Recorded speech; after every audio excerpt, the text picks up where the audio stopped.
أوصيكم ونفسي بتقوى الله فقد فاز المتقون. فقال الله تعالى في كتابه الكريم وهو أصدق القائلين: أعوذ بالله من الشيطان الرجيم. بسم الله الرحمن الرحيم. ألف لام ميم ذلك الكتاب لا ريب فيه هدى للمتقين الذين يؤمنون بالغيب ويقيمون الصلاة ومما رزقناهم ينفقون. الآية. رب اشرح لي صدري ويسر لي أمري واحلل عقدة من لساني يفقهوا قولي. سبحانك لا علم لنا إلا ما علمتنا إنك أنت العليم الحكيم. صدق الله العظيم. Hadratul Mukarramin wal Muhtaramin yang sangat kami muliakan, Bapak Ketua DKM Masjid Jami Baitus Salam beserta jajaran pengurusnya, Al-Mukarramun, para alim, para ulama, para kiai, para ustad, para ustadzah, para bapak, para ibu, para sepuh, yang mudah-mudahan Allah Subhanahu wa Ta'ala senantiasa memberikan kesehatan kepada kita semuanya, memberikan kemudahan dalam setiap urusan kita, meluaskan rezeki kita dengan yang halal dan berkah, serta Allah Subhanahu wa Ta'ala senantiasa membimbing kita dengan hidayahnya, sehingga insyaallah mudah-mudahan kita terus-menerus istiqomah untuk bertakarub kepada Allah Subhanahu wa Ta'ala. Para bapak, para ibu, hadirin jamaah subuh, jamaah kuliah subuh rahimani wa rahimakumullah. Tidak terasa waktu begitu cepat berlalu. Kita saat ini sudah ada di fase final bulan Ramadan tahun 1446 Hijriah. Kira-kira kalau kita nanya perasaan kita, Bapak Ibu, kita senang apa sedih, Pak? Bu, senang apa sedih, Bu? Senang, alhamdulillah. Mau selesai dia bahasanya ya. Mau lebaran, Bu. Alhamdulillah. Ya, kalau kita rata-rata senang. Walaupun sebagian ada yang sedih, tapi sedihnya bukan karena sedih ditinggal oleh Ramadan. Sedihnya belum dapat THR katanya, karena belum cair sehingga bingung bagaimana lebaran ini. Masya Allah, alhamdulillah. Nah, kalau para sahabat termasuk Rasulullah Muhammad SAW itu ketika setiap akhir Ramadan mereka senantiasa mencurahkan air matanya yang luar biasa. Mereka begitu sedih ketika Ramadan akan meninggalkannya. Atau mereka juga sedih karena khawatir juga mereka lebih dahulu meninggalkan Ramadan. Kenapa begitu sedih? Karena seperti yang pernah saya sampaikan di pertemuan-pertemuan yang lalu, Ramadan adalah bulan yang istimewa, yang diperuntukkan untuk kita sebagai umatnya Rasulullah Muhammad SAW. Sebagaimana termaktub di dalam hadis yang diriwayatkan oleh Imam Ad-Dailami, wa Ramadan syahrul ummati, sesungguhnya Ramadan adalah bulan untuk umatku. Yang mana Allah Subhanahu wa Ta'ala memberikan berbagai macam privilege untuk kita, memberikan berbagai macam keistimewaan untuk kita yang tidak diberikan di bulan-bulan yang lain.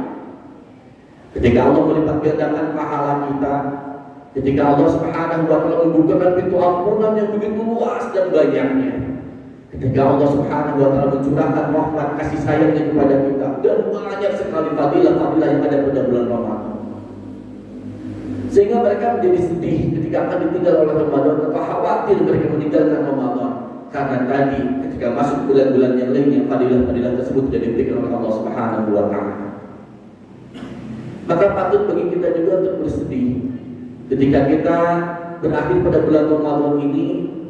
Kita patut bersedih karena bulan yang begitu istimewa diberikan khusus untuk kita sebagai umat Rasulullah Muhammad SAW mungkin sebentar lagi akan meninggalkan kita, dan kita akan berjuang di 11 bulan berikutnya. Dan yang paling sedih lagi adalah karena kita saat ini tidak pernah ada satupun yang punya jaminan untuk bisa sampai pada Ramadan berikutnya. Betul nggak Pak? Bu, betul Bu? Ibu masih ada? Alhamdulillah, sebenarnya. Sudah nggak kelihatan Bu dari sini Bu? Khawatirnya karena nggak kelihatan dan ini hilang gitu misalnya. Ya. Jadi karena di antara kita, saya yakin tidak ada seorang pun yang pernah didatangi malaikat Israel menyampaikan, udah tenang aja, nanti bakal sampai Ramadan berikutnya, nanti Ramadan lagi aja. Tapi kita tidak pernah ada seorang pun yang punya jaminan apakah usia kita akan sampai pada bulan Ramadan di tahun berikutnya ataupun tidak. Maka ini kesempatan bagi kita mengevaluasi. Ada beberapa hari lagi.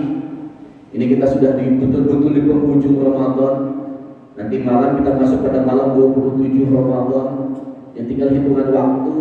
Mari kita maksimalkan dengan harapan mudah-mudahan apa yang telah kita laksanakan di Ramadan ini diterima oleh Allah Subhanahu wa taala, ditetapkan pahalanya sehingga kita petik dari yaumil qiyamah. Dan kemudian Allah bisa memberikan kesempatan kepada kita untuk bisa menyelesaikan Ramadan dengan sebaik-baiknya sehingga kita keluar dari bulan Ramadan kita termasuk pada golongan yang Idul Fitri, yang kembali kepada kefitrahan, sehingga layak ketika kita mengucapkan minal a'idina wal faizina wal maqbulin, karena kita mendapatkan predikat itu, dapatkan hadiah dari Allah Subhanahu wa taala, termasuk golongan yang kembali kepada kefitrahan, golongan yang memenangkan melawan hawa nafsunya, dan golongan orang-orang yang diterima amal solehnya oleh Allah Subhanahu wa taala. Para bapak, para ibu hadirin rahimani wa rahimakumullah. Ketika tadi tema disampaikan bahwa amalan-amalan Rasulullah itu luar biasa cukup banyaknya. Tapi kadang-kadang di penghujung Ramadan ini izinkan saya mengambil salah satu amalan Rasulullah yang memang dipatukan kepada kita. Jadi ada sebuah hadis yang diriwayatkan oleh Ibnu Sa'id. Kata Ibnu Sa'id, Rasulullah pernah bersabda, "Syahrul Ramadhan mu'allaqun bainas samai wal ardh. Wa la yarfa'u ila Allah illa bi zakatil fitri." Kata Rasulullah bahwa puasa pada bulan Ramadan, walaupun dalam teks matanya itu hanya syahrul Ramadan, tapi para ulama sudah menyebutkan shaumu fi syahri Ramadan. Jadi ada kalimat mudhaf yang kemudian dihilangkan. Shaumu fi syahri Ramadan mu'allaqun bainas samai wal ardh. Kata Rasulullah bahwa pahala ibadah puasa yang kita laksanakan pada bulan Ramadan itu akan tergantung antara langit dan bumi. Jadi kita pahala kita Pak dari 26 hari yang lalu kita laksanakan 25 hari yang lalu kita laksanakan, pahalanya masih menggantung di antara langit dan bumi. Wala yaqau ilallah, dan kemudian belum sampai kepada Allah Subhanahu wa taala illa bi zakatil fitri, kecuali kalau kita sudah menyempurnakannya dengan zakat fitrah.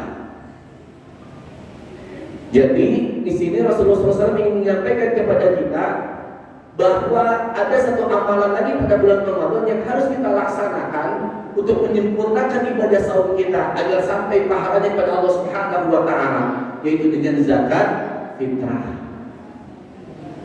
Zakat fitrah itu adalah zakatun nafsi. Jadi zakat itu ada dua, para ulama menyebutkan ada zakatun nafsi, zakat yang kemudian berhubungan dengan badan kita, yang kemudian kita sebut dengan zakatul fitri, zakat fitrah, dan ada yang berhubungan dengan sesuatu yang kita miliki, disebut dengan zakatul mal, zakat harta. Walaupun nanti zakat mal itu akan banyak, ada berhubungan dengan usaha, ada berhubungan dengan kita simpan dan sebagainya. Nah, semuanya dikeluarkan zakat itu sebagai nanti ada beberapa hikmah yang kita bisa dapatkan dari zakat fitrah dan dari zakat mal juga. Jadi kata Rasulullah SAW tadi disebutkan bahwa pahala ibadah puasa kita saat ini belum sampai kepada Allah Subhanahu wa taala, kecuali untuk kita mendorongnya, kita menyempurnakannya dengan zakat fitrah. Maka di sini Rasulullah mengingatkan kepada kita jangan sampai kemudian kita lupakan terhadap zakat fitrah. Bu, ibu, sudah zakat fitrah Bu? Mungkin ada yang sudah, ada yang belum ya. Nah ini kita sedikit akan kita ulas tentang apa yang disebut dengan zakat fitrah. Jadi zakat fitrah itu adalah suatu kewajiban yang kemudian diwajibkan kepada kita sebagai umat muslim untuk membersihkan diri kita, untuk menyempurnakan ibadah-ibadah puasa kita itu dengan mengeluarkan zakat fitrah yang terdiri dari kita mengeluarkan dari bahan makanan pokok yang kita makan sehari-hari. Nah itu, jadi zakat fitrah itu. Tapi kemarin ada Pak di satu majelis itu nanya, Ustaz, apa perbedaan antara zakat, infak, dan sedekah? Ya sering dengar ya Pak istilah itu ya, zakat, infak, sedekah. Kalau menurut Bapak kira-kira apa perbedaannya antara zakat, infak, dan sedekah? Apa Pak? Jadi zakat, infak, sedekah ini kalau menurut berdasarkan pada term dalam Al-Quran pada kalimat yang dalam Al-Quran memang agak sulit mendefinisikan. Sehingga memang para ulama kemudian mendefinisikan tiga istilah tersebut itu berbeda-beda. Karena seringkali Allah Subhanahu wa Ta'ala menggunakan satu kalimat atau satu kata tertentu tapi untuk bermakna kata yang lain. Contoh misalkan Allah seringkali menggunakan kalimat sedekah tapi yang maknanya adalah untuk zakat. Di antaranya dalam ayat khudh min amwalihim shadaqatan tutahhiruhum wa tuzakkihim biha. Jadi di sana Allah Subhanahu wa Ta'ala mengatakan ambillah oleh kalian harta dari kalian sebagai sedekah. Nah, padahal maksudnya adalah sebagai zakat. Karena sedekah yang diambil adalah sedekah yang wajib yang harus dilaksanakan. Nah, itu kemudian menjadi kalau termnya menggunakan term Al-Quran itu memang terjadi khilafiyah yang luar biasa banyak di antara para ulama. Tapi kemudian ada sebagian ulama yang sudah mendefinisikan dengan menggunakan term fikih.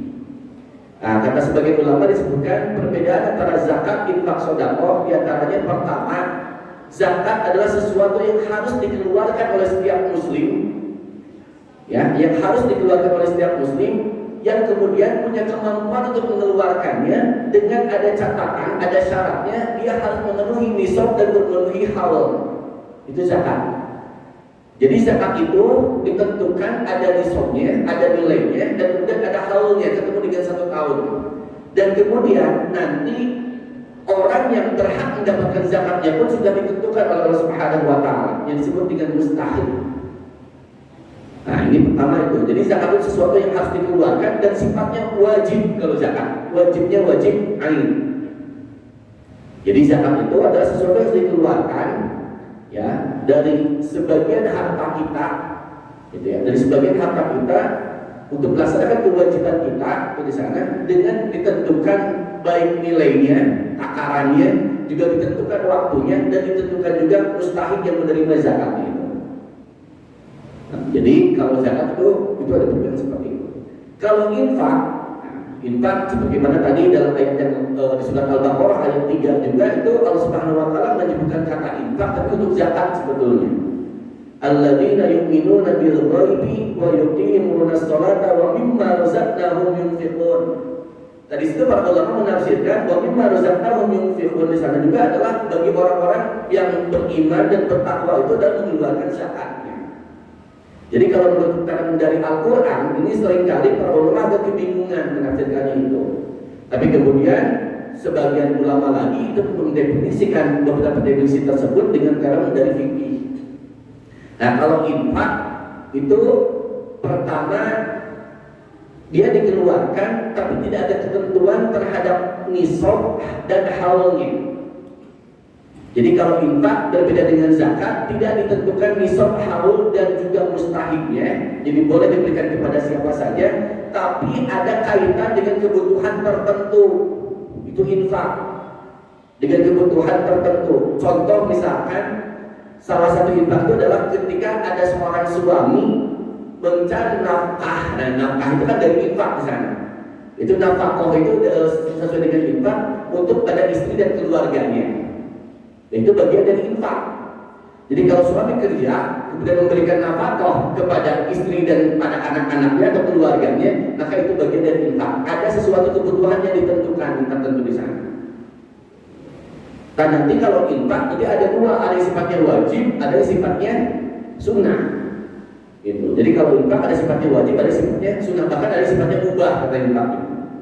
Nah, sehingga seperti itu salah satunya adalah tadi nafkah. Atau misalkan para bapak, para ibu itu ketika datang ke masjid kemudian masukin kencleng, masukin uang ke kencleng, misalkan kencleng masjid dengan niatan untuk bisa memenuhi terhadap operasional masjid, kebutuhan masjid. Nah, ini ada ketentuan dengan ada kebutuhan untuk operasional masjid, maka itu dalam niatnya infak, bukan sedekah. Jadi bapak ibu masuk ke kencleng masjid itu terus bagian dari infak. Kenapa? Karena nanti si orang yang sudah dimasukkan itu adalah untuk keperluan untuk operasional masjid. Apakah itu pembangunan masjidnya, apakah itu untuk listriknya, apakah itu untuk lain sebagainya misalkan seperti itu. Nah, itu adalah bagian dari infak. Jadi perbedaannya dengan zakat itu berbeda dengan sedekah. Kalau sedekah tadi mirip dengan infak, tidak ditentukan waktunya, tidak ditentukan takarannya, tidak ditentukan mustahiknya, tapi juga lebih luas lagi, boleh tanpa ada aturan yang tadi, tanpa ada kebutuhan.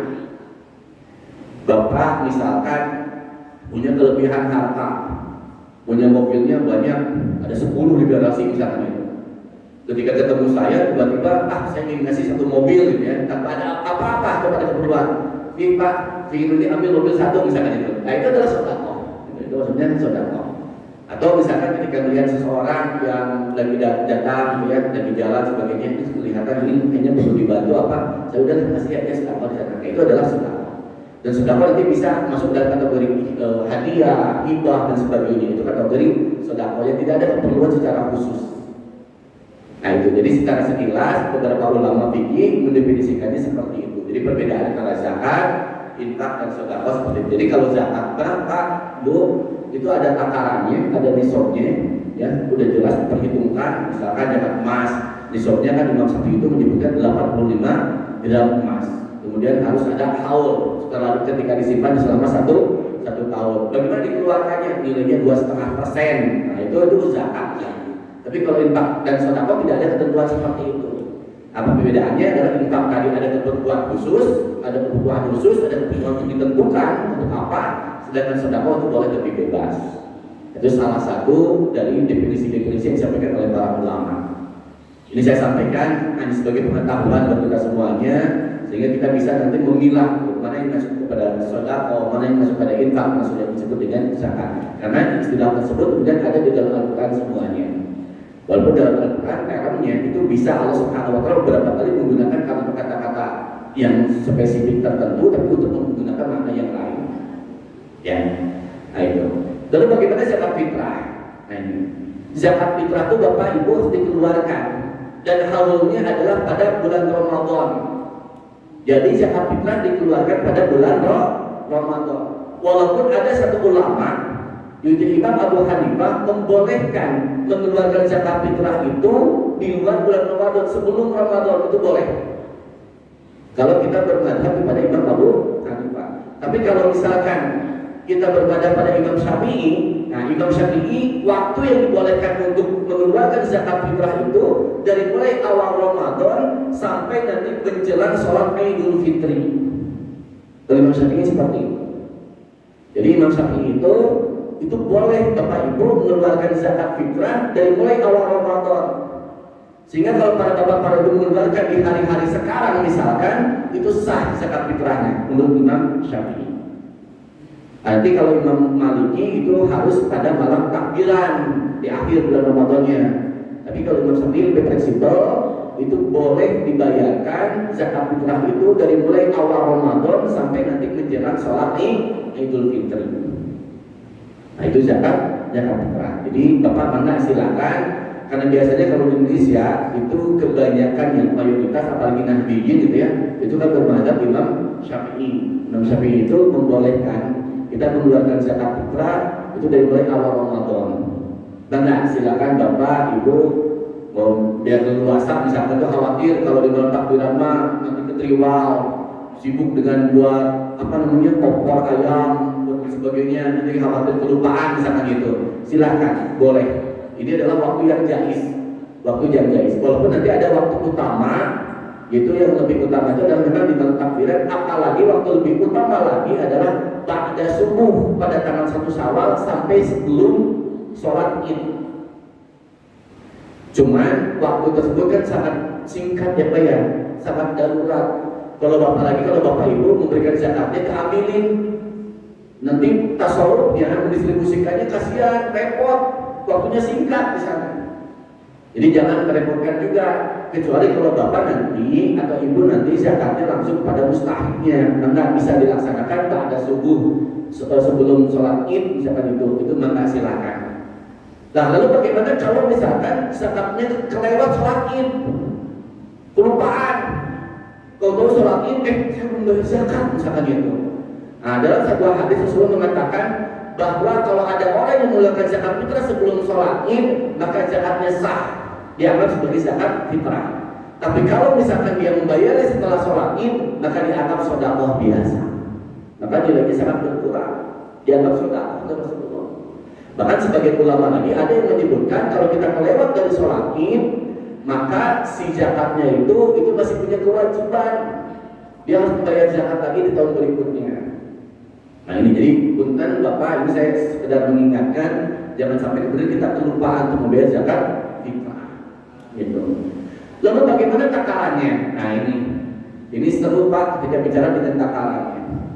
Karena ternyata Bapak Ibu takaran dari Rasulullah SAW itu ketika dikonversi dengan takaran yang ada saat ini itu ternyata berbeda. Jadi berbeda. Rasulullah pada zaman Rasulullah itu mengeluarkan zakat itu 1 sok dengan makanan pokoknya baik berbentuk gandum maupun berbentuk kurma. Jadi berbentuk gandum ataupun kurma, 1 sok kurma atau 1 sok gandum. Berapa besarnya 1 sok itu? Nah, 1 sok itu Pak, itu bentuknya itu seperti ember, semacam ember kecil lah gitu. Semacam ember kecil. Nah, di sebagian ulama menyebutkan bahwa 1 sok itu terdiri dari 4 mud katanya. Dari 4 mud. 1 mud itu adalah 1 takaran lebih kecil dari sok tadi. Tapi sayangnya ternyata di Arab sendiri mud itu berbeda-beda besarnya. Jadi mud Irak dengan mud Madinah dengan mud Mekah itu ternyata berbeda besarnya. Sehingga kemudian terjadi khilafiyah di antara para ulama. Nah, kalau ulama Imam Syafi'i itu mengambil mudnya adalah mud di Irak, di Baghdad, itu kurang lebih 1 mudnya itu adalah 600 gram kalau dikonversi dengan gram. Sehingga 1 sok 4 mud itu jatuhnya antara 2,4 kg atau sampai 2,5 kg. Nah, itu berbeda dengan Imam Hanafi. Kalau Imam Abu Hanifah itu ternyata 1 mudnya itu kurang lebih sekitar 800 gram Pak. Sehingga ketika 4 mud itu jatuhnya itu masuk kepada 3,2 kg sampai 3,2 kg. Bahkan ada lagi menyebutkan Imam Abu Hanifah itu sampai 3,8 kg mudnya itu. Nah, ini jadi perbedaan. Nah, lalu bagaimana di Indonesia? Ini menggunakan yang mana? Nah, ini Pak, kemarin saya menginformasi ketika Basnas itu rapat. Jadi ketika akan menentukan, ini kan sudah ada peredarannya sekarang ya. Sudah ada peredaran tentang besaran zakat fitrah di Kabupaten Cirebon, di Kota Cirebon, kemudian di daerah-daerah yang lainnya. Itu disampaikan memang pada rapat itu terjadi khilafiyah Pak, terjadi ada pendapat. MUI, Basnas, kemudian dari Ormas, kemudian dari pemerintah dari Kabupaten Cirebon sendiri, kemudian rapat pada saat itu.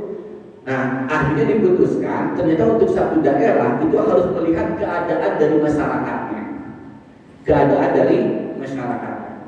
Kabupaten Cirebon ini penduduknya Pak saat ini kurang lebih sekitar 2.438.000-an, hampir 2,5 juta. Dan dari 2,5 juta itu ternyata penduduk Kabupaten Cirebon itu punten masih ada yang dikategorikan di bawah kemiskinan. Garis kemiskinan itu kurang lebih sekitar 14%. Dan kemudian ada yang disebut dengan level menengah ke bawah itu lebih dari 50%. Sehingga akhirnya kemarin melihat kondisi seperti itu, karena prinsip dari agama Islam itu adalah harus mempermudah terhadap umatnya. Salah satu dalilnya di surat Al-Baqarah ayat 186, yuridullahu bikumul yusra wa la yuridu bikumul usra. Allah menghendaki kemudahan dan tidak menghendaki kesulitan, maka akhirnya diambil rata-rata. Jadi diambil rata-rata, kemudian sana rata-rata penduduk itu kemampuannya seperti apa, mengkonsumsi beras seperti apa, itu ada beberapa datanya disebutkan.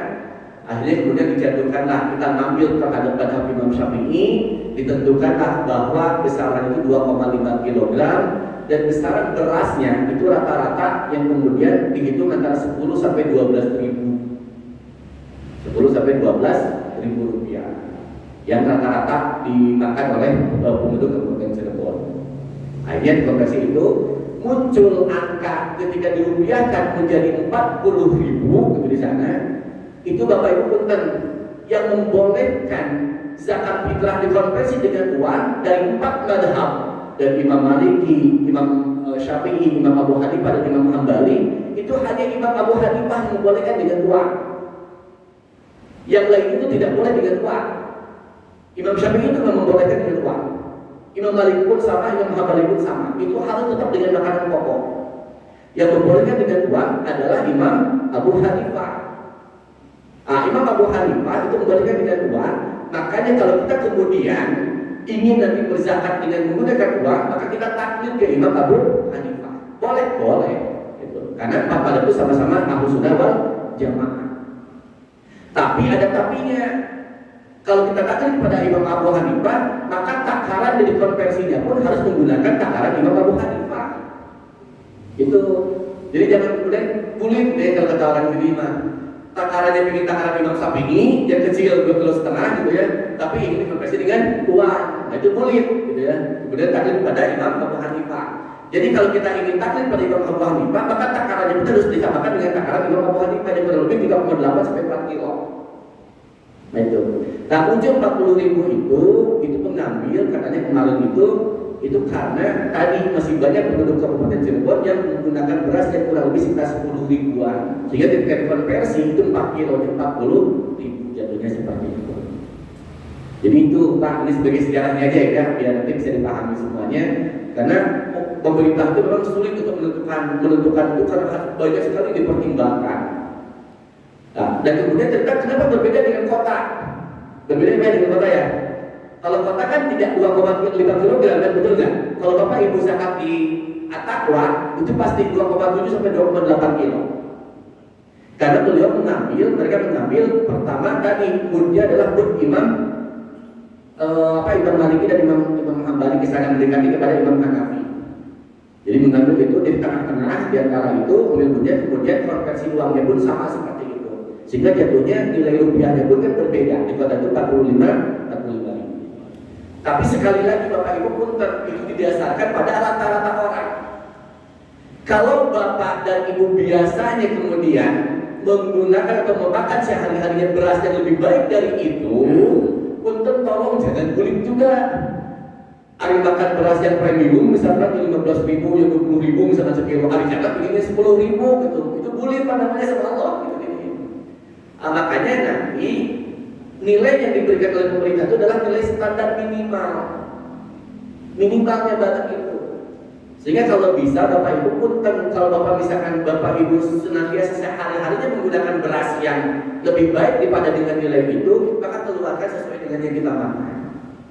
Jadi kalau Bapak misalkan beras apa saya pada tiap hari 15.000 Pak, yang lumayan baik dan sebagainya, ya gunakan 15.000. Kalau dengan beras ya kali 2,5 kg misalkan atau 2,7. Kalau saya pribadi Pak, daripada kurang mendingan dilebihin. Saya senantiasa kalau dengan beras itu minimal 3 kilo. Minimal 3 kilo saya keluarkan zakat itu.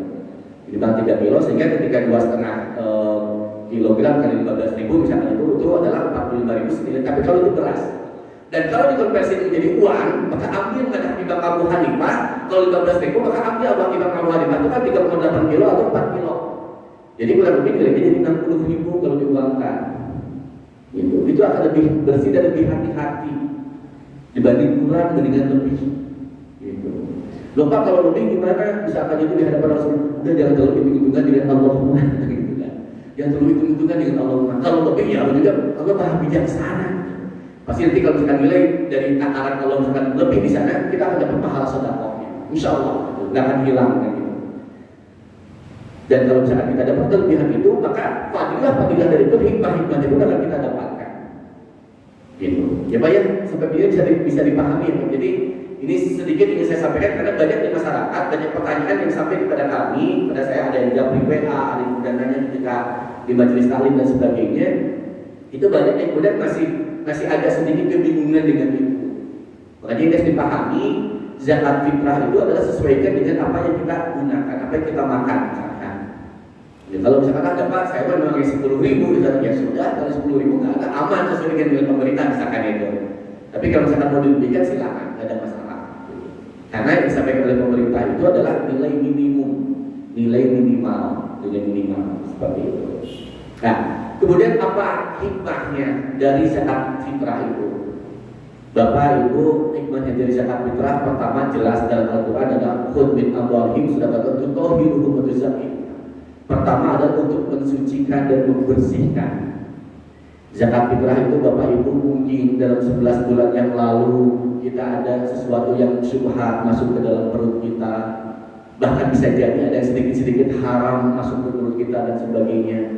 Baik haram bidzati, haram dengan zatnya, ataupun haram dengan usahanya atau dengan yang menjadikan penyebabnya yang lain gitu. Nah makanya dengan menggunakan zakat fitrah maka insya Allah sesuatu yang tadi yang kemudian subhat, kemudian makruh dan sebagainya dibersihkan oleh Allah Subhanahu Wa Taala, disucikan dengan itu. Pertama itu. Yang kedua Bapak Ibu, zakat, sedekah dan infak itu masya Allah itu akan meningkatkan derajat kita di depan Allah Subhanahu Wa Taala. Bahkan kalau dibandingkan dengan makhluk-makhluk yang lain yang diciptakan oleh Allah Subhanahu Wa Taala. Dalam sebuah diskusi Bapak Ibu yang diriwayatkan oleh Imam Ahmad ada sebuah sedikit cerita. Jadi ketika pertama kali Allah Subhanahu Wa Taala menciptakan dunia ini, menciptakan bumi ini, Pak, Allah Subhanahu Wa Taala menciptakan bumi ini. Awalnya bumi ini bergetar begitu dahsyat, bergetar, bergetar bumi ini. Itu belum diciptakan manusia ya, belum ada isinya. Bumi pas diciptakan pertama kali kita Allah Subhanahu Wa Taala itu bergetar. Ketika bumi itu bergetar, Allah Subhanahu Wa Taala kemudian menciptakan gunung-gunung. Allah menciptakan gunung-gunung yang kemudian ditancapkan beberapa daerah di bumi ini, ditancapkan oleh Allah Subhanahu Wa Taala, dan ternyata luar biasa di gunung-gunung itu setelah ditancapkan di bumi ini, bumi sudah menjadi diam dan berputar sesuai dengan porosnya, berputar tenang sesuai dengan porosnya, rotasi, berevolusi dan sebagainya. Melihat ketika Allah Subhanahu Wa Taala menciptakan gunung yang luar biasa sampai yang bumi tadinya bergetar kemudian bisa diam dan berputar dengan porosnya, malaikat cukup kagum. Mereka sangat kagum pada Allah Subhanahu Wa Taala, berdecak luar biasa Allah ciptakan gunung ini. Tapi di balik kekagumannya maka malaikat kemudian penasaran. Jadi saya baru tahu di hadis ini Pak, ternyata malaikat itu adalah makhluk yang kepo. Jadi makhluk yang penasaran, ingin tahu. Langsung ketika mendapatkan melihat Allah Subhanahu Wa Taala menciptakan gunung, malaikat kemudian bertanya kepada Allah Subhanahu Wa Taala, "Ya Allah, kami tadi menyaksikan Kau ciptakan gunung, ternyata luar biasa. Ketika Kau tancapkan di bumi itu, bumi yang tadinya bergetar sudah bisa menjadi diam dan berputar sesuai dengan porosnya. Tapi apakah ada ciptaanmu yang lebih kuat dibandingkan dengan gunung?" Yang nanya pada Allah Subhanahu Wa Taala. Kemudian Allah menjawab, "Ya malaikat, aku telah ciptakan besi." Nah, dan kita paham ya Pak ya, gunung itu kan terdiri dari batu-batuan, betul nggak Pak? Gunung kan terdiri dari batu-batuan. Dan ternyata sekarang sudah banyak gunung yang kemudian hilang, betul nggak? Dikikis. Dan dikikisnya oleh peralatan-peralatan terbuat dari besi. Coba aja kalau Bapak nggak percaya, Bapak lewat ke daerah Gunung Puntang, di daerah Majalengka itu, terus sudah banyak gunung-gunung yang hilang kan, kan? Gunung-gunung yang hilang mungkin jadi sebagian dari barang-barang di masjid ini atau di rumah Bapak sebagainya itu tidak bisa dari gunung itu. Gunung yang begitu besar, begitu kuat, begitu keras, tetap kalah oleh besi. Sehingga Allah mengatakan bahwa besi lebih kuat dibandingkan dengan gunung. Malaikat masih bertanya, "Ya Allah, adakah ciptaanmu yang lebih kuat dibandingkan dengan besi?" Kira-kira ada apa? Apa yang lebih kuat dari besi? Apa yang lebih kuat dari besi? Allah ciptakan api. Karena sekeras apapun besi, ketika dibakar oleh api yang panas, ternyata bisa meleleh, bahkan bisa dibentuk oleh kita semuanya. Ya, padahal besi itu kan keras banget. Coba kalau Bapak gigit besi itu, akan kuat. Tapi Allah ciptakan api dengan dibakar oleh api, sehingga yang tadinya bentuknya tidak terlalu bisa menjadi golok, menjadi mobil, menjadi segala macam dan sebagainya. Bisa dibentuk semuanya. Dan api lebih kuat dibandingkan dengan besi. Malaikat masih bertanya lagi, "Ya Allah, ada nggak ciptaan yang lebih kuat dibandingkan dengan api?" Kemudian Allah menjawab, "Ya, aku telah ciptakan air." Sebagaimana kita pahami kan, api sebesar apapun ketika disiram air kepadanya, maka api itu menjadi padam. Air lebih kuat dibandingkan dengan api. Mendapat jawaban dari Allah Subhanahu Wa Taala tersebut, malaikat masih bertanya, "Ya Allah, ada nggak ciptaan yang lebih kuat dibandingkan dengan air?" Dan Allah menjawab, "Ya, aku telah ciptakan angin." Wah, Bapak Ibu mungkin pernah melihat video-video atau film-film, atau mungkin pernah merasakan ketika Bapak di lautan. Pak, lautan airnya banyak nggak Pak? Kira-kira di Samudra Indonesia berapa liter airnya Pak? Barangkali pernah mengukur gitu di liter ini. Banyak banget kan? Tapi air yang begitu melimpah, air yang begitu luas, air yang begitu banyak seperti itu, ketika Allah Subhanahu Wa Taala kemudian memberikan angin topan ke sana, maka air akan begitu membulantak kalau kata Sunda. air akan terpecah-pecah dan sebagainya, sehingga angin lebih kuat dibandingkan dengan air. Mereka masih bertanya pada Allah Subhanahu wa Ta'ala, ya Allah, adakah cintaan yang lebih kuat, lebih hebat dibandingkan dengan itu semua? Kemudian Allah menjawab, ya, aku telah ciptakan sesosok manusia yang dia bersedekah, dia berinfak, dia berzakat dengan tangan kanannya, tapi kemudian tangan kirinya tidak mengetahuinya. Jadi Bapak Ibu, berdasarkan hadis tersebut, orang yang mengeluarkan sedekah, orang yang mengeluarkan infak, zakat dengan ikhlas karena Allah Subhanahu wa Ta'ala, maka nilainya di depan Allah Subhanahu wa Ta'ala lebih hebat dibandingkan dengan semua ciptaan Allah Subhanahu wa Ta'ala yang ada di bumi ini. Artinya bahwa zakat kita itu akan meningkatkan, meninggikan derajat kita di depan Allah Subhanahu wa Ta'ala, bahkan ketika dibandingkan dengan ciptaan-ciptaan Allah yang lainnya. Maka di sini jangan sampai kemudian kita tidak mengeluarkan zakat, jangan sampai kemudian kita ingkar zakat, karena ternyata dosanya ingkar zakat itu luar biasa besar. Para sahabat Abu Bakar As-Siddiq ketika menggantikan Rasulullah SAW sebagai pemimpin, itu ternyata banyak orang-orang yang dulunya Islam ketika ada Rasulullah, tapi kemudian meninggal oleh Rasulullah, mereka kemudian meninggalkan keislamannya, salah satunya dengan ingkar zakat, nggak mau membayar zakat, sehingga kemudian diperangi oleh Sayyidina Abu Bakar. Karena zakat adalah sebuah kewajiban. Dan kemudian pernah juga mungkin dengar cerita Sa'labah, Bapak Ibu. Sa'labah yang awalnya orang yang sangat miskin, ya, yang dia hanya punya sarung pun satu. Jadi kalau Sa'labah sholat berjamaah ke masjid, itu nggak pernah Sa'labah itu ikut wiridan, ikut zikir dengan imam, nggak pernah. Karena selesai salam langsung bercet, langsung datang ke rumahnya pulang. Kenapa? Karena sarungnya ditunggu oleh istrinya untuk melaksanakan sholat. Suatu waktu Sa'labah kemudian datang kepada Rasulullah karena sudah tidak tahan dengan kemiskinannya. Beliau datang kepada Rasulullah minta, ya Rasul, tolong doakan saya jadi orang kaya, jadi orang cukup, biar saya bisa tenang ibadah saya bisa ikutan zikir dengan sahabat-sahabat yang lain dan sebagainya. Dia kata Rasulullah, sudah Sa'labah, kesabaran itu akan mengantarkan masuk surga Rasulullah. Tapi yang saya ingin juga merasakan bagaimana rasanya kaya.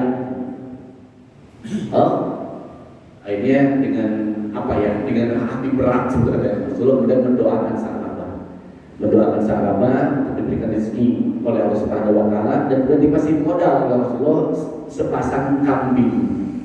Jadi dikasih modal sepasang kambing, dibawa Rasulullah. Akhirnya dibawa, dan ternyata biiznillah kambing itu berkembang biak. Yang tadinya 2 ekor sepasang tiba-tiba kemudian menjadi sekian ekor, beranak itu sampai ribuan ekor. Tapi permasalahannya adalah ketika kambingnya sudah begitu banyak, Sa'labah menjadi sangat sibuk. Akhirnya yang tadinya awal-awal ketika punya 2 kambing, dia punya 3 kambing, dan dia bisa jual, dia punya sarung, mulai awalnya sih dikit, ikutan, sebagainya. Tapi ketika sudah semakin banyak, akhirnya kemudian banyak. Jangankan dikit, dengan ikut sholat pun tidak setiap waktu datang ke masjid. Yang tadinya 5 waktu, jadi mulai berkurang. Duhur asalnya nggak ke masjid lagi. Pernah ditegur oleh Rasulullah, kenapa Sa'labah duhur asal Rasulullah, saya sibuk untuk ngurus kambing, katanya gitu. Rasulullah ini bahaya, enggak Rasulullah, saya tetap sholat. Wah, lama-kelamaan kambingnya semakin banyak lagi, akhirnya subuh bagi bisa pun ke masjid. Kata Rasulullah ini sudah ini. Nah, satu waktu ketika sudah kelihatan haul, Rasulullah utus sahabat yang lain datang ke Sa'labah untuk diminta zakatnya. Ya Sa'labah, saya diutus oleh Rasulullah untuk zakat dari kambing ini. Kamu sudah punya ribuan kambing, maka tolong keluarkan zakatnya. Dari situ mulai Sa'labah ada kesombongan. Ngapain seluruh zakat ini, kan saya yang ngurus kambing ini, untuk apa zakat sebagainya? Akhirnya disampaikan kepada Rasulullah, terus ya Rasul, ternyata Sa'labah nggak mau ngeluarin kambing itu. Rasulullah kemudian marah di sana, mengatakan celakalah Sa'labah, sampai 3 kali mengucapkan. Dan ternyata beberapa waktu dari itu Allah Subhanahu wa Ta'ala mencabut kenikmatan dari Sa'labah. Kambingnya kemudian dikasih penyakit, ada nyeri mual, hampir mati dan sebagainya, sampai kemudian Sa'labah ada di titik kembali lagi pada kemiskinan, bahkan lebih miskin dibandingkan dengan sebelumnya. Ini bisa jadi terjadi seperti kita. Jadi kalau kita mengingkar zakat, tidak mengeluarkan zakat kita, awas Bapak Ibu jangan sombong. Allah bisa mengetahui. Allah bisa mengambil rezeki Bapak, bisa mengambil harta Bapak mampu dan sebagainya. Maka daripada hal seperti itu, yuk kita keluarkan zakat fitrah kita, sempurnakan puasa kita agar sampai kepada Allah Subhanahu wa taala, dan kita sempurnakan dengan zakat fitrah untuk membersihkan diri kita semuanya sehingga betul-betul keluar kita itu dari menjadi golongan yang Idul Fitri yang kembali kepada kefitrahan. Bapak, Ibu hadirin rahimani wa rahimakumullah, mungkin itu saja yang bisa saya sampaikan pada kesempatan kali ini. Sekedar mengingatkan saja, mari kita sempurnakan sekali lagi ibadah puasa kita agar nanti pahalanya ditetapkan oleh Allah Subhanahu wa taala sehingga kita bisa petik nanti di yaumul qiyamah nanti dengan kita mengeluarkan zakat fitrah kita. Mudah-mudahan Allah Subhanahu wa taala menerima semua amalan-amalan kita dan menetapkan pahalanya sehingga mudah-mudahan nanti bisa menjadi jalan, menjadi syariat kita untuk masuk kepada surganya Allah Subhanahu wa taala. Mari kita tundukkan hati kita, mudah-mudahan Allah Subhanahu wa taala senantiasa mendengarkan dan mengabulkan semua permohonan kita. Allahumma shalli ala habibina wa syafi'ina wa karimina wa dudina maulana sayyidina Muhammad wa sallim Allahu tabaraka wa ta'ala bisalati ashabi rasulillah ajma'in. Alhamdulillahi rabbil alamin, hamdan na'imin, hamdan syakirin, hamdan yuwafi ni'amahu wa yukafi mazidah. Ya Rabbana lakal hamdu wa lakal mulku wa lakal syukru kama yanbaghi li jalali wajhikal karim wa li sultanik. Allahumma shalli wa sallim wa barik ala sayyidina Muhammad wa ala sayyidina Muhammad. Allahumma ighfir lana wa liwalidina warhamhum kama rabbawna shighara. La ilaha illa anta subhanaka inni kuntu minaz zalimin. Allahumma inna nas'aluka bi asma'ikal husna wa bi sifatikal ulya ya hafiz ya nasir ya latif ya wakil ya Allah. Allahumma inna nas'aluka alfa quwwatin wal barakatin wal ni'matin wal rahmatin wal fasihatin wal afiyatin wal salamatin bi rahmatika ya arhamar rahimin. Allahumma ij'alna minal 'amilin wal faizin wal maqburin. Allahumma ij'alna minal 'amilin wal faizin wal maqburin. Allahumma ij'alna minal 'amilin wal faizin wal maqburin. Rabbana taqabbal minna innaka antas samiul 'alim wa tub 'alaina innaka antat tawwabur rahim. Rabbana atina fid dunya hasanah wa fil akhirati hasanah wa qina adzaban nar wa adkhilna al-jannata ma'al abrar ya aziz ya ghaffar ya rabbal alamin. Wassallallahu ala khairi khalqi sayyidina Muhammadin nabiyil ummi wa ala alihi washabbihi wa baraka wa sallam. Subhana rabbika rabbil izzati amma yasifun wa salamun alal mursalin walhamdulillahi rabbil alamin. Mohon maaf apabila kalian tidak berkenan. Astaghfirullahaladzim katsiran. Wallahu muwaffiq ila aqwamit thoriq. Wassalamualaikum warahmatullahi wabarakatuh.